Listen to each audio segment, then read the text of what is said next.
Welcome to Nintendo Ninja News. I'm your host Chris Tysis, and we're here with another NNN show. It has been a busy E3 and a few dramas and issues have come up, but it is all because of a delay for Animal Crossing New Horizons. Now, it was delayed from 2019 to March the 20th, 2020, and obviously people are not happy with this delay. Now, the main reason why is because Nintendo has a policy of work-life balance. They're not a company that forces the employees to crunch for 100 hours a week, unlike some other game studios who do that on the regular, like Rockstar and places like that. This is what Doug Bowser, the president of Nintendo of America, uh, Nintendo of America said, quote, "The crunch point is an interesting one for us. One of our key tenets is that we bring smiles to people's faces, and we talk about that all the time. It's our vision, or our mission, I should say. For us, that applies to our own employees.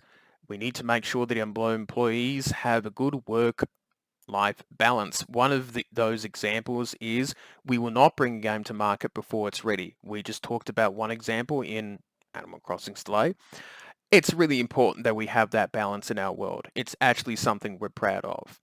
Now, there's been a fair bit of praise about this move, but obviously some people in the Animal Crossing fan base were pretty upset about this. You know, some people said, "Oh, well, you should have better foresight, and they should have never said 2019 if they knew there was going to be a delay." Um, Delays happen because even if you put a release date on it, sometimes things crop up. One of the other reasons that I noticed online too was that they wanted to create a bit more player freedom in the game, giving players more options to do things in the game. And I know there's some fans were not happy about the crafting system, that, you know, there's concerns there's going to be like pocket camp and things like that. But I have a lot of faith in the Animal Crossing team in order to create something that um, you can be very creative in this game. It's not just about collecting bits and pieces of furniture, but it's also being creative with your own town or your own city and interacting with the villagers and that. So I have a lot of faith in the Animal Crossing team um, to make sure that that is successful. And it's really interesting because the Animal Crossing fan base is seen as probably one of the most welcoming and probably chilled out groups um, of the whole fan base of Nintendo. You see that there are regular problems with the Smash Brothers community. Some of them are good. Some of it's very cult-like, where they keep to themselves and they have a bit of a rage about things here and there.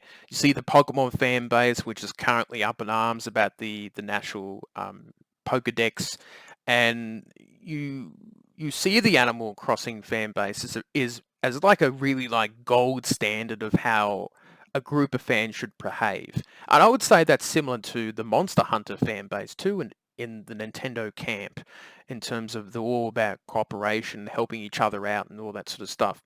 And it is disappointing to see the fan base um, sort of behave like this when the delay was announced, and they were not um, happy about that. And I think it's definitely a testing time for them. You know, it's been 6 years, 7 years since the last major release for Animal Crossing. And if you're a Legend of Zelda fan, you know all too well about delays.